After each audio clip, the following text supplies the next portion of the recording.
Dicen que el presente simple es el tiempo verbal más fácil del inglés, y siendo honestos, la verdad es que lo es, ya que es el primer tiempo verbal que aprendemos y su lógica es bastante simple.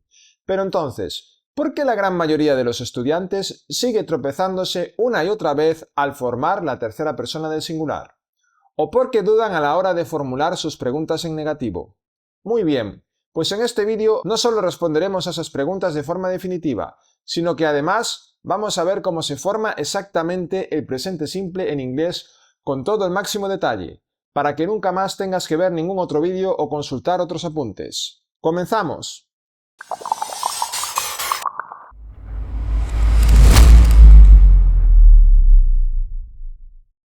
Pues bien, y antes de saber más sobre este tiempo verbal, lo primero que debemos hacer es comprender con absoluta perfección y detalle cómo se forman las estructuras que nos permitirán utilizarlo en las oraciones. Por ejemplo, si necesitamos utilizar el presente simple para formar una oración afirmativa, entonces debemos de seguir el orden sujeto más verbo conjugado en presente simple, aunque generalmente el verbo casi siempre se utiliza en su forma base, o lo que es lo mismo, infinitivo sin la partícula to, excepto para los casos donde el sujeto se comporta como una tercera persona del singular. Y no te preocupes, porque enseguida, en cuanto terminemos de ver todas las estructuras, que ya te adelanto que solo quedan 3, me encargaré personalmente de explicarte paso a paso cuáles son las reglas exactas para conjugar un verbo en presente simple cuando nos encontremos un sujeto en tercera persona del singular en oraciones afirmativas, además de algunas excepciones y casos particulares. Y antes de seguir, una advertencia de oro, y es que las estructuras negativas y de pregunta que vamos a ver a continuación aplican a la inmensa mayoría de los verbos, a excepción del verbo to be y de los verbos modales como can, could, may, should, must, etc., ya que estos van por libre y no necesitan ningún verbo auxiliar para formar negaciones o preguntas. Ahora sí, seguimos con las estructuras. Y es que en el caso de necesitar formar una oración negativa, entonces el verbo siempre se utilizará en su forma base. Además de que entre el sujeto y el verbo debemos reservar un espacio para incorporar el verbo auxiliar do en su forma negativa, es decir, acompañado de la partícula not, que será do not para todos los sujetos excepto cuando éste se puede considerar una tercera persona del singular, que debemos de utilizar does not, aunque y como se explica en la clase del verbo to do, que por cierto te dejo en el enlace de la descripción, también podremos ver don't como contracción informal de do not y doesn't para la forma does not. Ahora bien, para el caso de las preguntas afirmativas, además de volver a mantener el verbo en su forma base, solamente tendremos que añadir antes del sujeto de nuevo el verbo auxiliar do, es decir, do más sujeto más verbo, para todos los sujetos, excepto cuando el sujeto se puede considerar una tercera persona del singular, que debemos de utilizar does en lugar de do, es decir, does más sujeto más verbo. Y por último, para las preguntas negativas, podemos partir de la misma estructura que utilizamos en las preguntas afirmativas, conservando también el verbo en su forma base, excepto que debemos de reservar un espacio entre el sujeto y el verbo para añadir la partícula not. El resto se mantiene. Aunque la verdad que en el habla fluida veremos que las preguntas negativas se hacen utilizando las contracciones informales don't y doesn't. De esta manera ya no se vuelve necesario añadir la partícula not entre el sujeto y el verbo en su forma base, porque básicamente ya está integrada en la propia contracción, es decir, don't más sujeto más verbo, para todos los sujetos, excepto cuando el sujeto se puede considerar una tercera persona del singular, que debemos de utilizar doesn't en lugar de don't, es decir, doesn't más sujeto más verbo. Por cierto, si te apetece aprender a pronunciar el verbo to do a la perfección en todas sus variaciones y formas, te aconsejo que te veas el vídeo sobre esto que te dejo en el enlace de la descripción. Un inciso rápido. Este canal es para ti si no te conformas con el inglés que te enseñan en las academias y de verdad quieres destacar.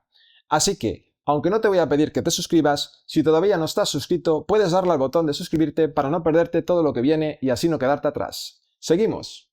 Y como te he prometido, para el apartado de las oraciones afirmativas, Ahora te explicaré todos los casos, incluidas las excepciones, para que comprendas cómo se conjuga un verbo en presente simple en todas las posibles oraciones afirmativas que te puedas encontrar. Por ejemplo, si el verbo es modal, como can, could, may, should, must, etc., siempre permanecerá exactamente igual sin sufrir ninguna clase de variación para absolutamente todos los sujetos. Como por ejemplo, she must leave now o we should go. Por otro lado, si el verbo es to be, entonces lo utilizaremos en su variación am cuando el sujeto es una primera persona del singular, is para la tercera persona del singular y are para el resto de los casos. En cambio, si el verbo es to have, simplemente lo utilizaremos en su forma base, excepto cuando el sujeto es una tercera persona del singular, que entonces usaremos su variación has.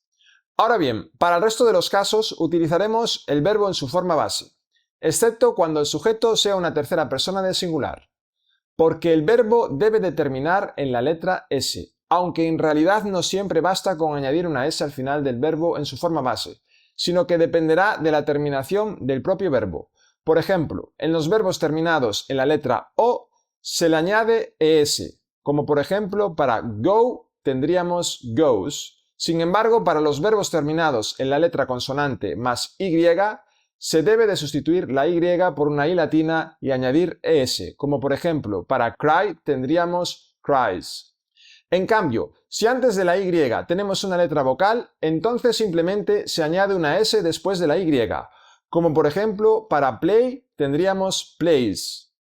Por otro lado, si un verbo ya termina en un sonido sibilante, como se produce cuando este está terminado en S, SH, CH, X o Z, añadirle otra S se haría imposible pronunciarlo. Entonces, en este caso, se le añade ES, que además siempre crea una sílaba extra al hablar y se pronuncia como is. Por ejemplo, para miss tendríamos como resultado misses, o para watch, watches. Y ojo, porque hay verbos que terminan en sonido sibilante, pero ortográficamente terminan en la letra E, lo que nos obliga a añadirle simplemente una S en escritura, pero fonéticamente siguen exactamente la regla de la sílaba extra al pronunciarse como is.